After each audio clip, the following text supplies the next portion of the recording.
Como sempre, o programa, né? Além dessa mensagem de incentivo, a gente tem lá as dicas e também uma parceira nossa que participa sempre com aquelas mensagens lindas e maravilhosas.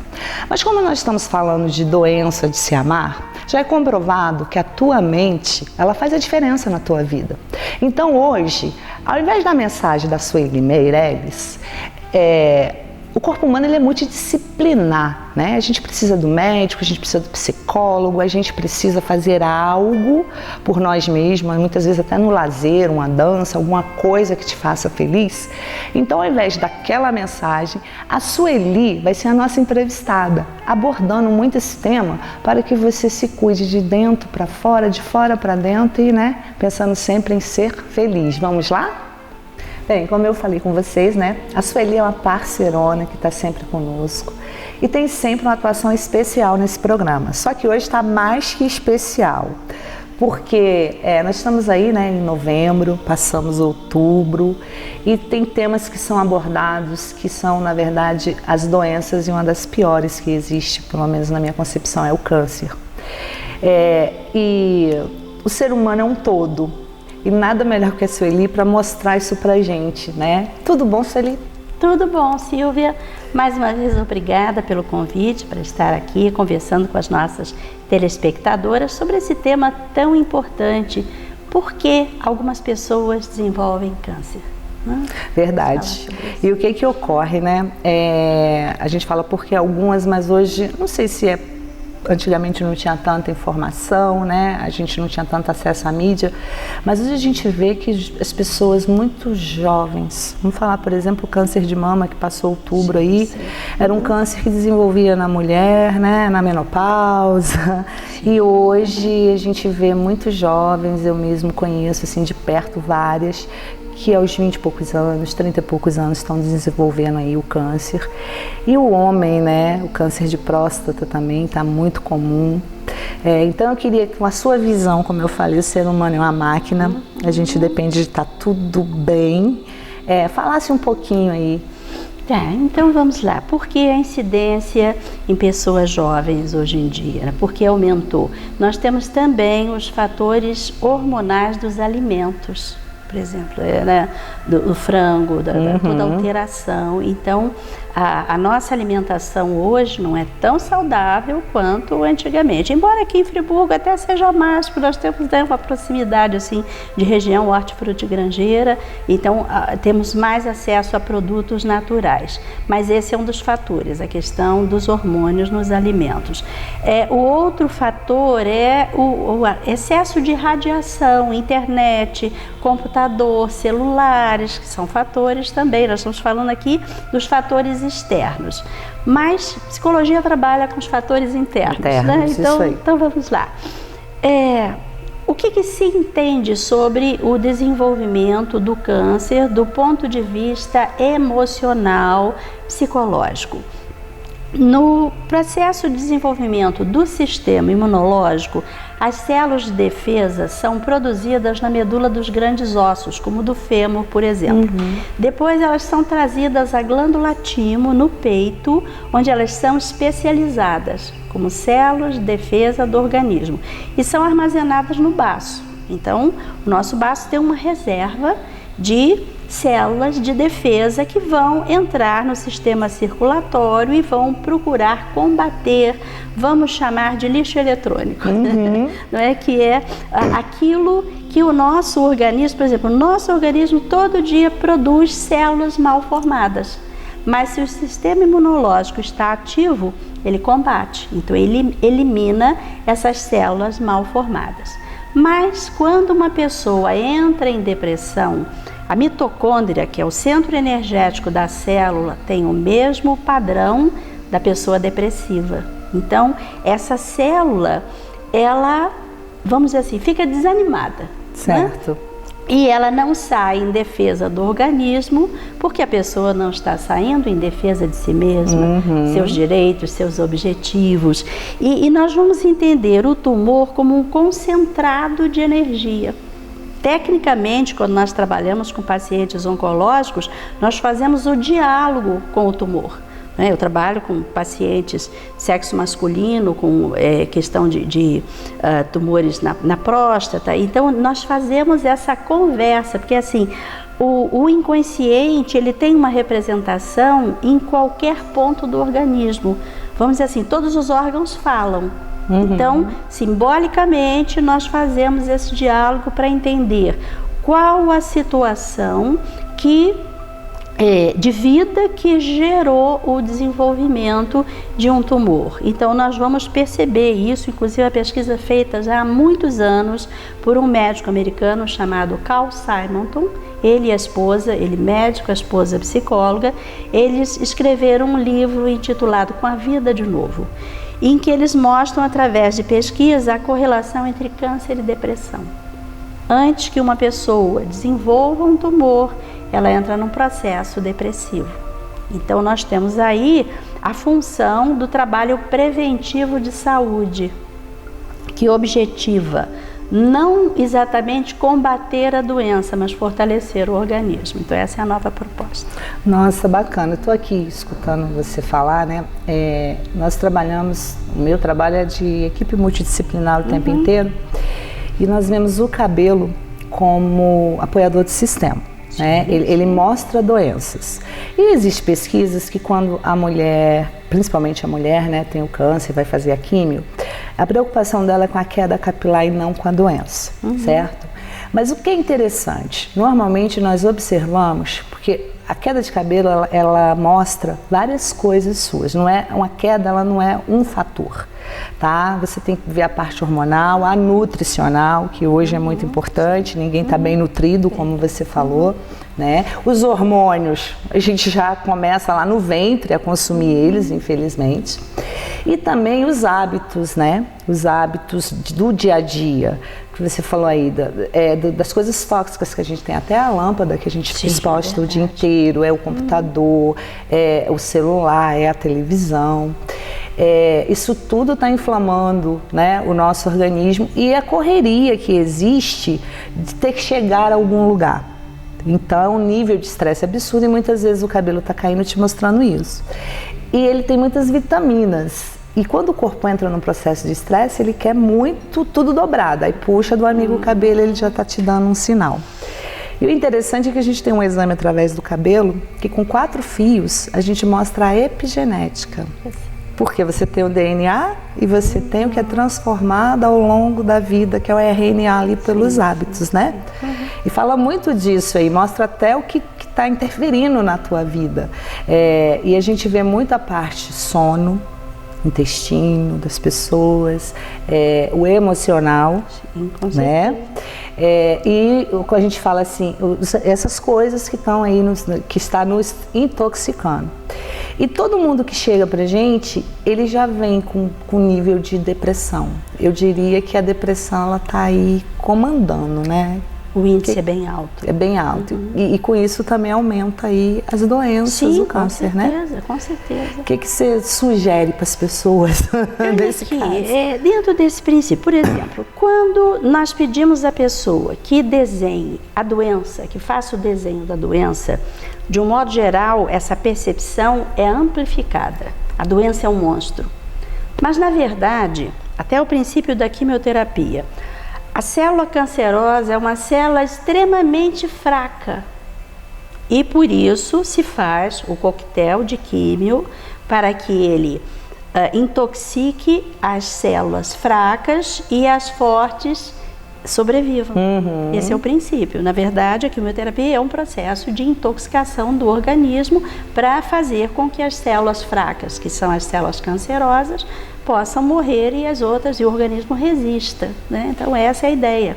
Então, esse princípio de fortalecimento do organismo, da vitalidade, dos projetos de vida, por exemplo, casos clínicos.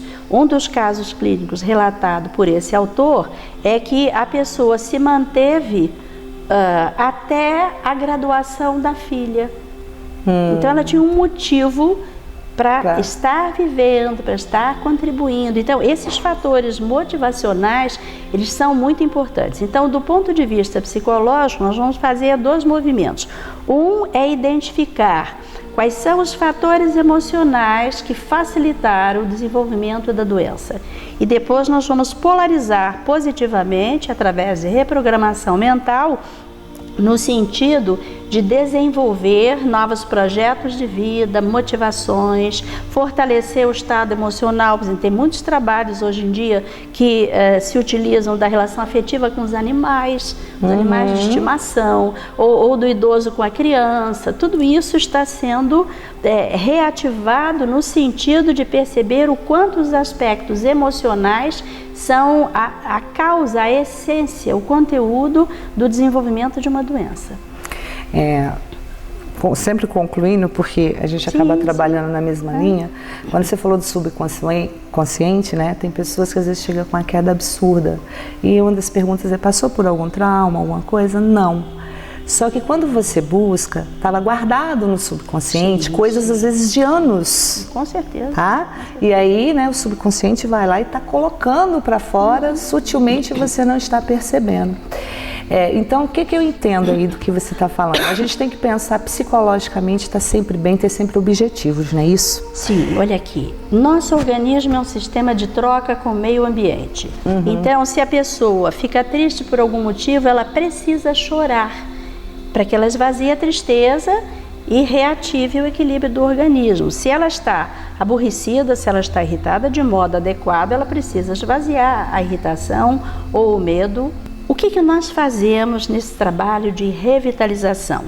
Primeiramente, nós vamos esvaziar as cargas emocionais que alimentam o sintoma, qualquer que seja o sintoma, inclusive o desenvolvimento de um câncer.